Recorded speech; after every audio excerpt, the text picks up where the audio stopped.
Bonjour et bienvenue sur Technapa, la Tech à Papa. Alors bon, j'en profite de faire une vidéo sur les FLSUN et d'avoir ressorti de mon étagère la FLSUN SR pour faire ce que je dois faire depuis un moment. Donc j'ai donc ce nouvel extrudeur de chez Bondtech et une buse CHT et je me suis dit, tiens, je vais upgrader ma FLSUN SR. Donc je l'ai déjà fait dans une vidéo précédente en mettant le speeder pad pour clipperiser l'imprimante. Et maintenant c'est l'extrudeur que je vais changer parce que j'aime pas beaucoup cet extrudeur, donc voilà, je veux la passer en direct drive et c'est pour ça que j'ai cet extrudeur de chez Bondtech. Alors c'est un extrudeur qui est quand même assez connu, donc c'est le LGX Lite, mais ici il est dans sa version 2, donc elle s'est sortie à peu près au mois de novembre, donc c'est assez récent. Je l'ai eu à ce moment là. Regardons un petit peu déjà ce qu'il y a dans la boîte et puis installons-le, configurons l'imprimante et voyons comment est-ce qu'elle fonctionne avec ça.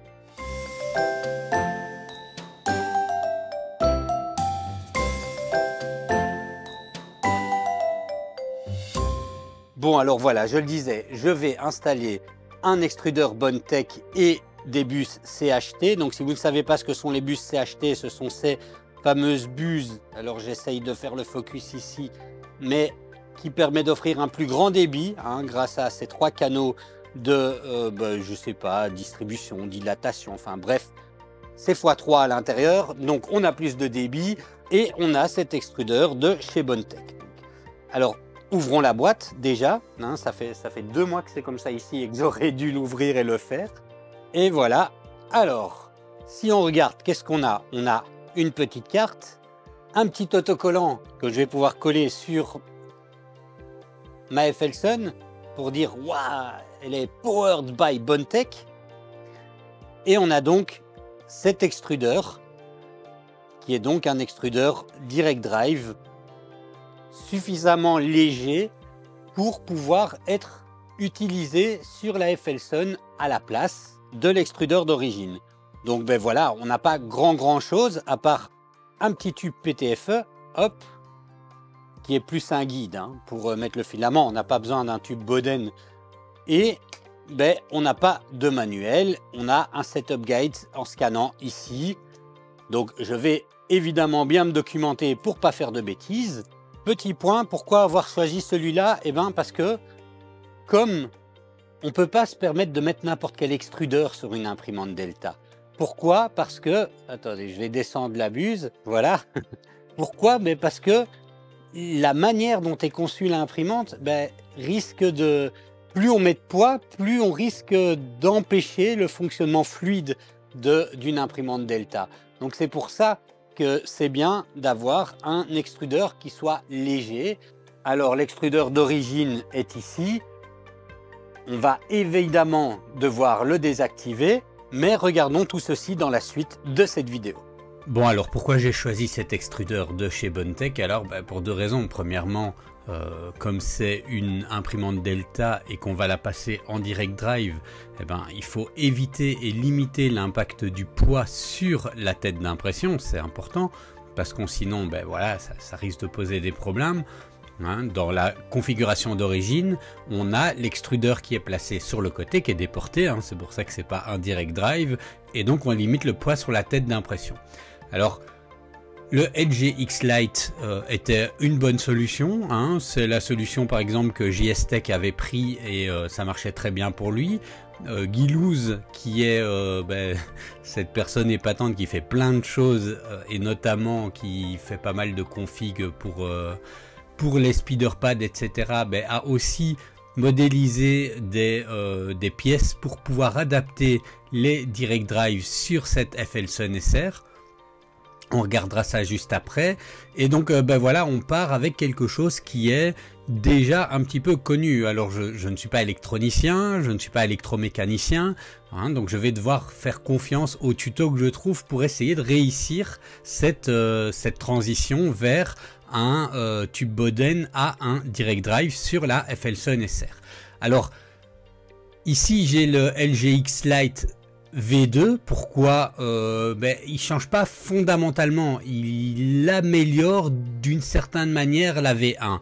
Donc ça veut dire qu'on va rester sur le même format avec la même taille. Mais par exemple, un point que je trouve intéressant, c'est si on regarde un petit peu et si on voit la vidéo de JSTech, il a dû un moment le démonter pour intégrer des écrous dedans parce que c'était pas prévu. Alors qu'ici, ben, dans ces points-là, hein, pour pouvoir venir fixer ça sur la tête de la FL Sun, ben ici les écrous sont déjà directement dedans. Bon, c'est une petite amélioration.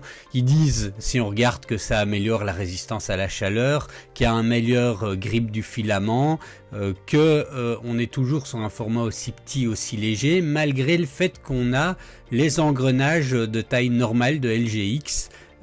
Donc voilà. Donc c'est la raison pour laquelle j'ai choisi celui-là plutôt qu'un autre. Hein. Il y a d'autres extrudeurs légers direct drive qui peuvent faire l'affaire. Moi, c'est sur celui-là que je vais aller, et ben, au passage aussi avec des bus comme ça CHT pour améliorer le débit.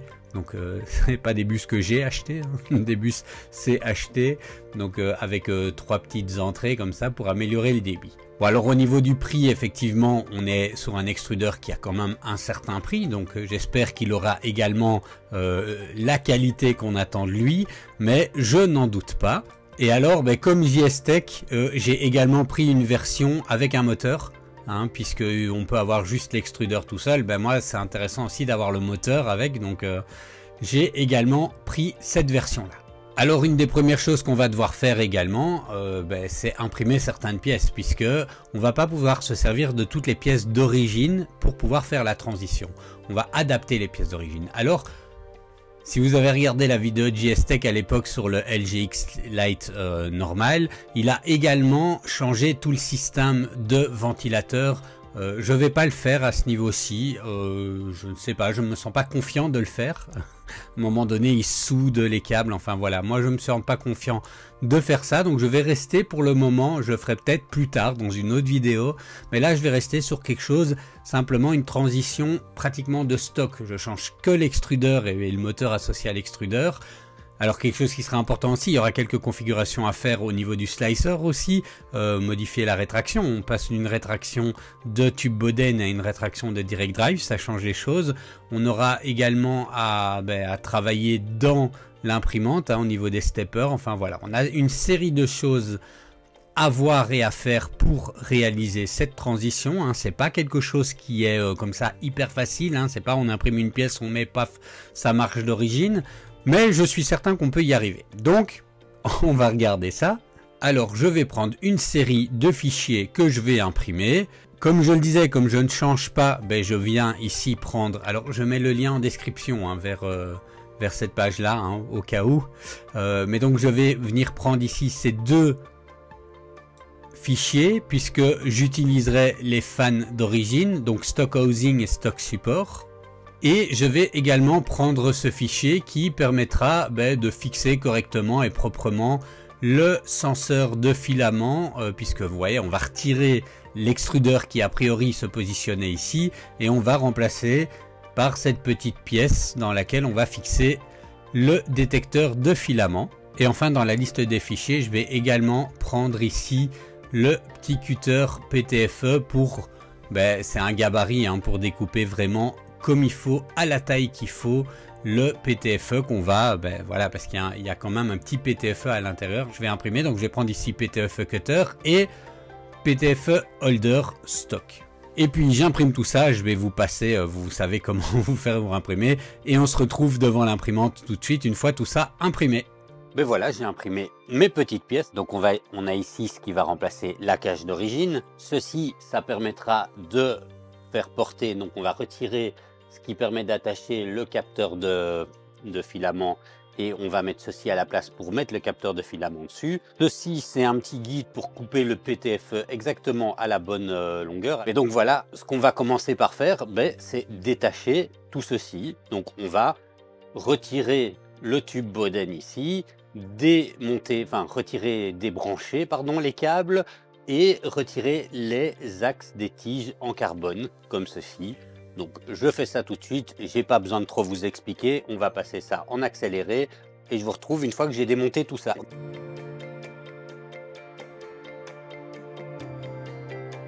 Et voilà, on a maintenant notre module d'extrusion qui est comme ceci, ben, ce qu'on va faire maintenant, c'est dévisser une partie des choses. Donc on va en fait dévisser les ventilateurs.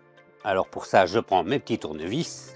Je ne vais pas remplacer tout le système de fans et de fan duct et tout ça pour le moment. Donc ben, je vais garder ces pièces-ci et je vais, pour les pièces que je ne vais pas garder, je vais quand même garder les vis puisque ben, on va se resservir des vis d'origine. Bon, alors je retire aussi la petite chaussette parce que comme j'ai dit, je vais changer de buse et mettre une buse CHT. Ben alors les buses ça change à chaud, hein, mais je vais déjà la mettre et puis après je la resserrerai une fois que je serai à chaud. On retire maintenant le ventilateur de façade et on garde bien les vis du ventilateur.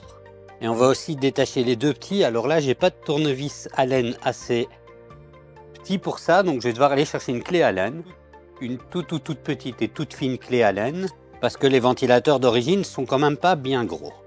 Et on vient faire pareil avec le deuxième ventilateur qui est sur le côté. Alors j'ai les doigts un peu graisseux parce qu'il y a la graisse, et d'ailleurs on en remettra après, hein, je nettoierai et on remettra un peu de graisse. Il y a de la graisse au niveau ici des moignons, donc c'est un peu graisseux, mais... Alors on a un petit colson ici qu'on va couper également, en essayant de faire attention de ne pas tout couper. Et maintenant on va venir dévisser les vis ici pour retirer la cage.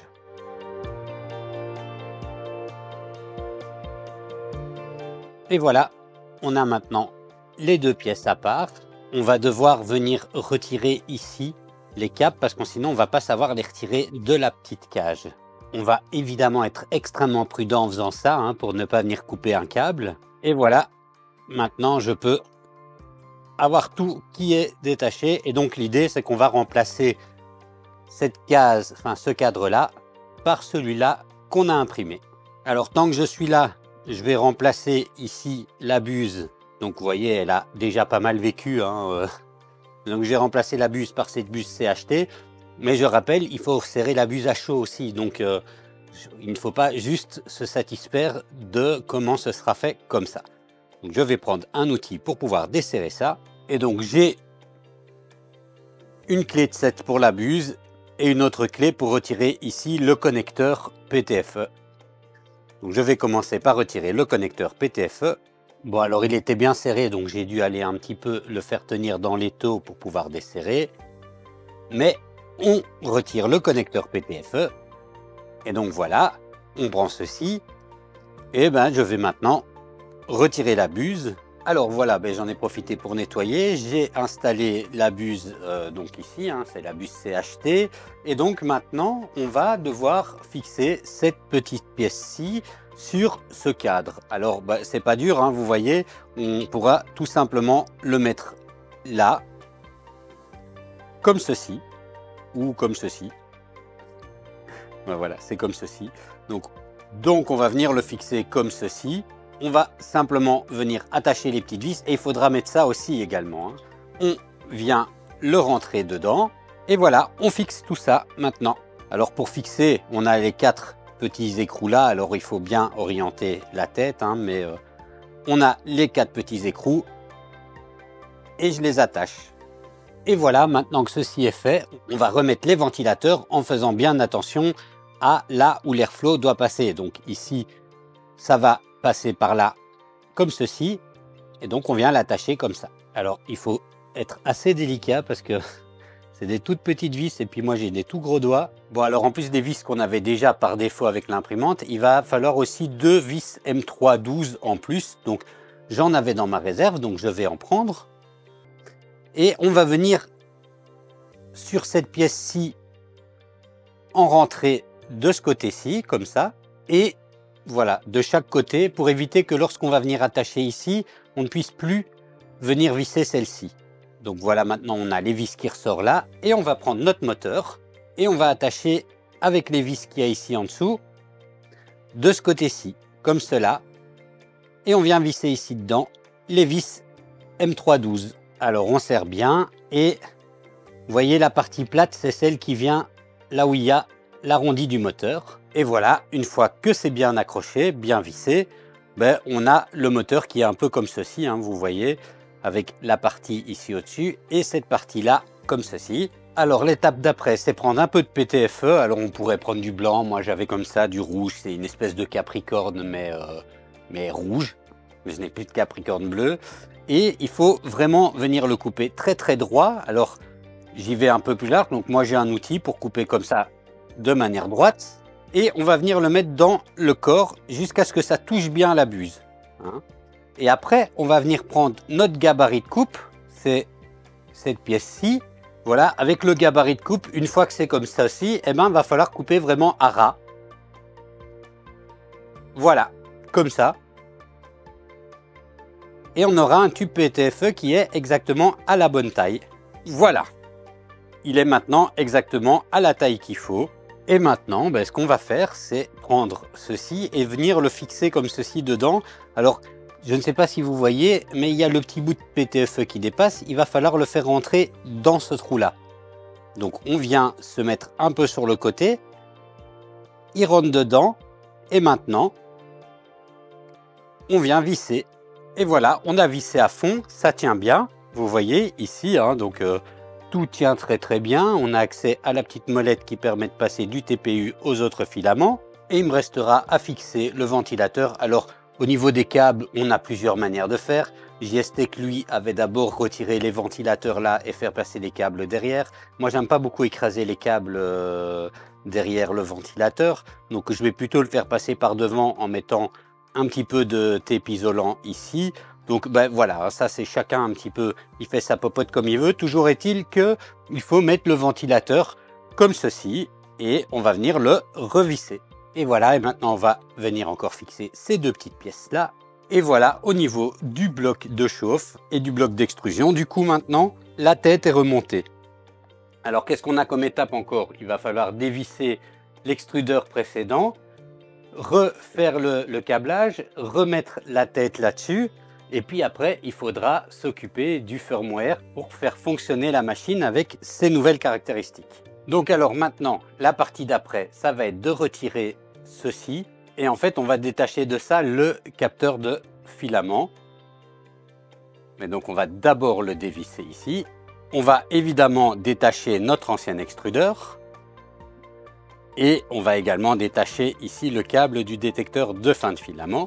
On va venir avec un autre tournevis dévisser le détecteur de fin de filament et on va le revisser sur cette pièce-ci qu'on avait imprimée avant. Alors l'idée ça va être de le fixer là et de venir attacher avec le détecteur de fin de filament qui passe là-dedans.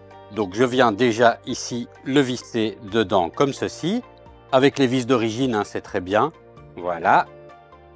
Et ensuite, ben, l'idée c'est de venir le mettre dedans et attacher. Et vous voyez, j'aurais beaucoup trop ici. Bon alors là, il ressort complètement. Je peux le refaire venir par là. Et l'idée, ce sera de venir mettre en sorte que le petit guide PTFE qui part de là et qui traverse la cloison du dessus vienne ici, histoire qu'on soit un peu guidé. Parce qu'on va le fixer comme cela. Bon alors pour ça, il y a plusieurs manières d'y arriver. Moi, la plus simple que je trouve, c'est de venir détacher la plaque du dessus. On va fixer ça.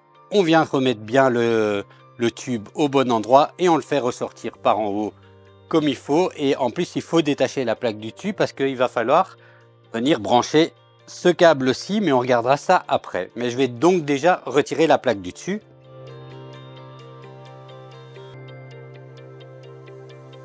Et je viens fixer ça ici avec les vis d'origine.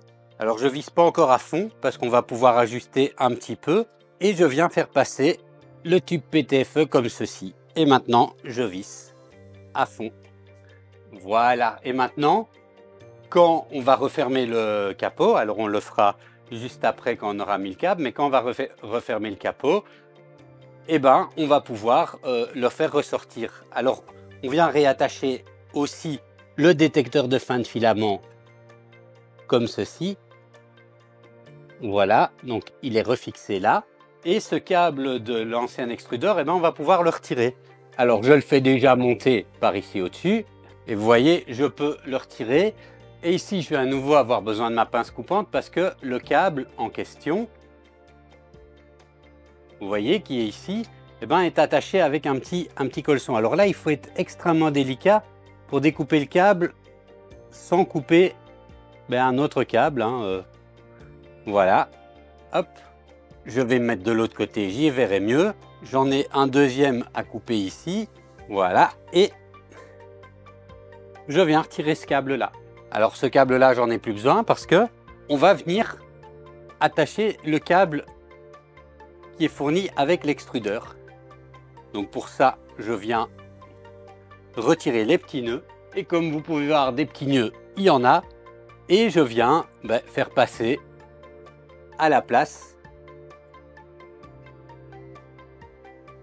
et je l'attache à la place de celui qu'il y avait avant. Bon, alors je vais pas m'amuser à remettre des colçons pour tout ici. Je vais refermer la plaque et vous voyez, je dois faire attention de faire passer le petit tube PTFE dans le trou. Voilà, et je peux revisser ma plaque.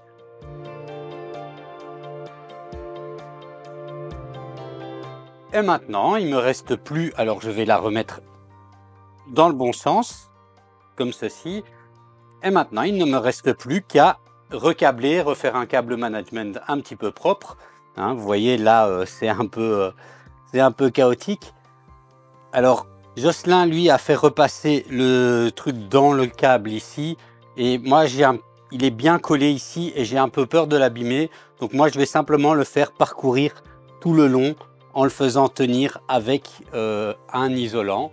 Voilà, vous faites comme vous voulez. Moi, c'est plutôt cette manière-là que je vais faire. Et je m'occuperai de ça après. Je vais d'abord maintenant refixer la tête. Alors, on va regraisser un petit peu au passage, puisqu'on avait dégraissé. Alors, moi, je vais utiliser du Superlube pour ça. Et si on le met à l'endroit, c'est mieux. Et voilà, une fois que j'ai remis un petit peu de Superlube dans toutes les rotules, je réattache le tout, je recâble. Alors là, c'est pas très compliqué, c'est toujours les mêmes couleurs dans les mêmes couleurs. Et voilà, il me restera plus qu'à faire un câble management un petit peu propre avec tout ça. Donc je le disais ici avec un peu d'isolant. Donc je vais faire un câble management tout propre avec tout ça. Et on va devoir après s'attaquer à la deuxième partie. Enfin, je vais devoir renettoyer mon plateau parce que j'ai mis un peu de lubrifiant là. Et on va s'attaquer à la deuxième partie dans une autre vidéo qui sera une partie consacrée à la configuration plus software et au test après avoir changé cette tête d'impression. Alors pourquoi je ne le fais pas maintenant? Mais parce que je vais devoir un petit peu chercher, puisque je me suis rendu compte en préparant la vidéo que la procédure qui était connue, pour laquelle je me suis documenté, se basait sur le firmware Marlin moi j'ai un peu changé tout ça, puisque j'utilise le clipper pad et donc je veux pouvoir continuer à utiliser le clipper pad et pas la configuration d'origine. Donc je dois voir comment faire pour pouvoir le faire avec le clipper pad et ça, voilà, ça va me prendre un petit peu de temps. Donc je préfère sortir la vidéo en deux parties. On a vu une première partie mécanique et je rappelle, je vais encore devoir faire un câble management un petit peu propre.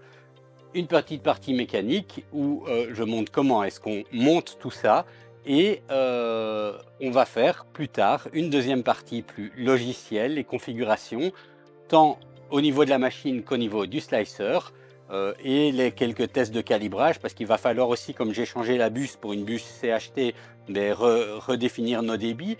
Donc voilà, on a pas mal de petits travail encore à faire, mais ça ce sera pour une prochaine vidéo. Alors n'hésitez pas à me dire en commentaire ce que vous en avez pensé, si cette petite vidéo plus pratique, travail dans l'atelier, vous a plu, et je vous dis à la prochaine.